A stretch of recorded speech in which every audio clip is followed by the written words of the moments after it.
Indonesia dari masa kemerdekaan hingga masa reformasi. A. Masa kemerdekaan tahun 1945 dan sampai 1950. Posisi Jepang yang mulai terdesak dalam Perang Pasifik mengakibatkan beberapa daerah jajahannya jatuh ke tangan sekutu. Agar dukungan dari rakyat Indonesia, Jepang akan berhutang budi kepada bangsa Indonesia. Untuk merealisir janjinya, Jepang membentuk Badan Persiapan Kemerdekaan Indonesia (BPUPKI) dan Panitia Persiapan Kemerdekaan Indonesia (BPKI). BPUPKI dibentuk pada tanggal 1 Maret 1945, sedangkan PPKI 7 Agustus 1945. Tugas BPUPKI adalah menyusun dasar negara dan undang-undang dasar, sedangkan PPKI bertugas mempersiapkan segala sesuatu terkait penyerahan kekuasaan dari Jepang kepada bangsa Indonesia. Namun sebelum Jepang menyerahkan kekuasaan kepada bangsa Indonesia pada tanggal 14 Agustus 1945, Jepang telah menyerah kepada sekutu, sehingga para pemuda mendesak kepada Soekarno dan Hatta untuk segera memproklamasikan kemerdekaan Indonesia. Akhirnya pada tanggal 17 Agustus 1945 diproklamasikan kemerdekaan Indonesia. B. Masa demokrasi parlementer 1950 sampai 1959. Masa demokrasi parlementer adalah masa di mana pemerintahan Indonesia menggunakan Undang-Undang 1950 sebagai undang-undang negara. Sistem demokrasi parlementer seiring disebut pula dengan demokrasi liberal karena sistem politik dan ekonomi tepat waktu menggunakan prinsip liberal. Kabinet disusun menurut perimbangan kekuatan partai di parlementer. Dalam sistem parlementer sangat berkuasa, sedangkan presiden hanya sebagai lambang pemersatu kedudukan presiden sebagai kepala negara, sedangkan kepala pemerintahnya adalah jabatan oleh Perdana Menteri.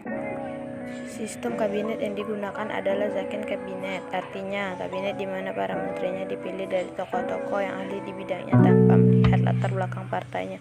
Demokrasi parlementer berlangsung mulai 17 Agustus 1950 sampai dengan 5 Juli 1959. C. Masa demokrasi terpimpin tahun 1959 sampai 1965. Sistem demokrasi terpimpin digunakan dalam pemerintahan di Indonesia karena pelaksanaan demokrasi parlementer terjadi ketidakstabilan dalam pemerintahan. Masa demokrasi terpimpin adalah masa di mana Indonesia menerapkan suatu sistem pemerintahan dengan semua keputusan berpusat kepada kepala negara. Masa demokrasi terpimpin dimulai sejak dikeluarkannya Dekret Presiden 5 Juli 1959 sampai dengan 1965. Di masa Orde Baru tahun 1946 sampai tahun 1998. Lahirnya Orde Baru diawali dengan dikeluarkannya Surat Perintah 11 Maret Supersemar tahun 1966. Orde Baru muncul akibat nasional yang terancam serta situasi perekonomian yang terus memburuk. Harga kebutuhan pokok terus melambung tinggi. Kondisi ini memicu para pemuda dan mahasiswa melakukan aksi demo dengan mengumandangkan tuntutan rakyat atau triturah.